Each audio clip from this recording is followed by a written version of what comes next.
young star from the comic dimension. So today we are talking about art. Now, last time was a gaming video, so I'm trying to go back and forth, like back and forth with the topic since both is what I do. And today we're going to be talking about art. I said that already, dang. Well, comic art, if we're going to be specifically. Comic art is one of the many art things that I do, and one of the easiest to teach, so you just, draw a few pictures, color them, make a story, boom. So, let's get on with it.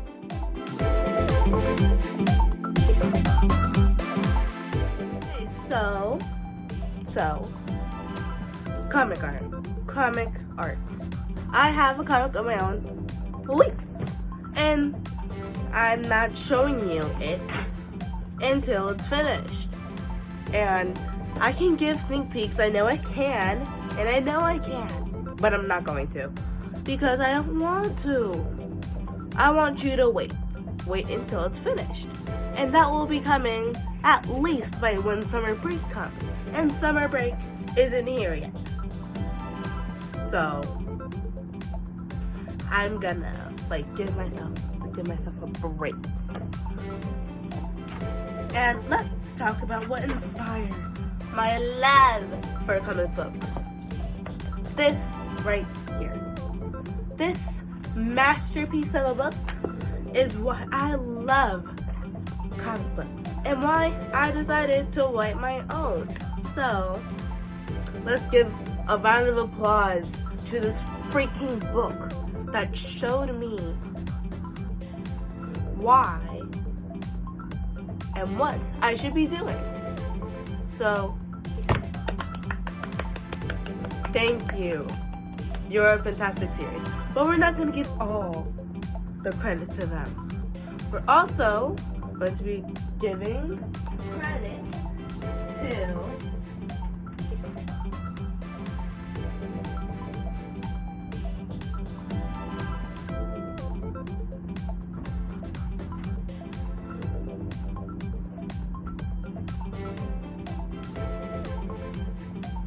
chapter books. Now, I know, technically, chapter books aren't comic books. What the heck do you mean? Well, to be specific, this is what taught me the stories of storytelling. Now, this is comic book. This taught me that I love the art and the silliness and the laughter of the genre. Well, this is how I learned storytelling, which technically YouTube is storytelling. Well, part of it, yeah. Chapter books take words and expressions and put them into words. They take things that usually show and put them into words. Now, even though you have the expressions on the paper in comic books, you gotta admit it's impressive to put a smile into words. So another round of applause. A little lesser because I don't care about them. So let's be nice to this one. Thank you. Another round of applause. And you. Yay. So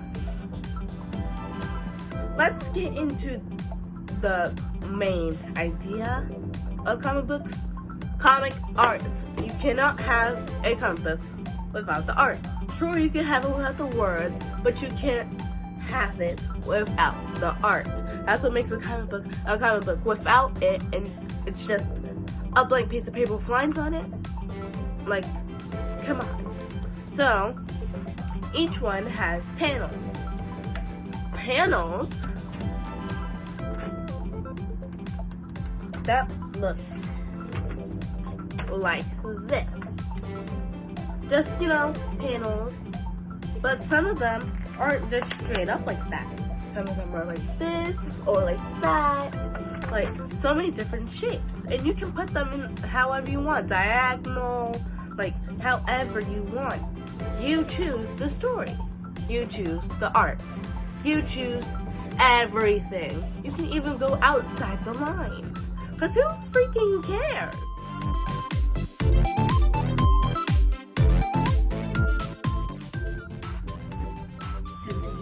Well, we're not done yet, so keep on watching.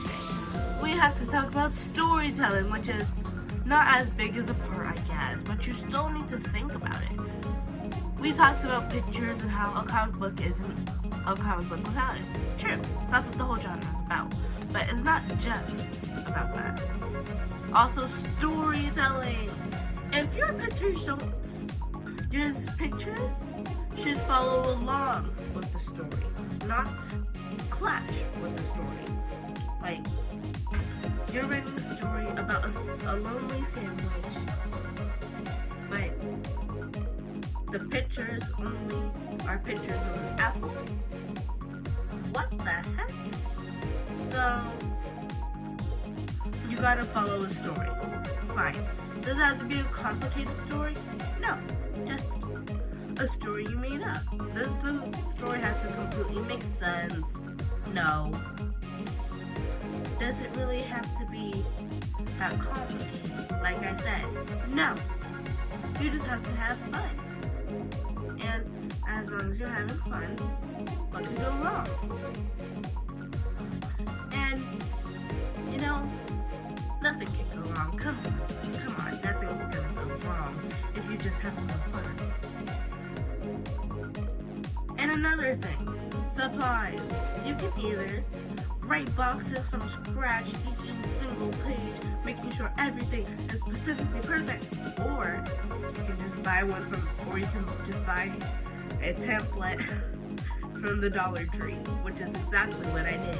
I just bought a template from the local Dollar Tree for $1.25, which I'm so salty about, because I didn't want to do it, and as soon as I saw it, I was like, yes!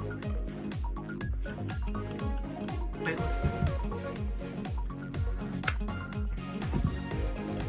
I'm not paying $1.25, Buster!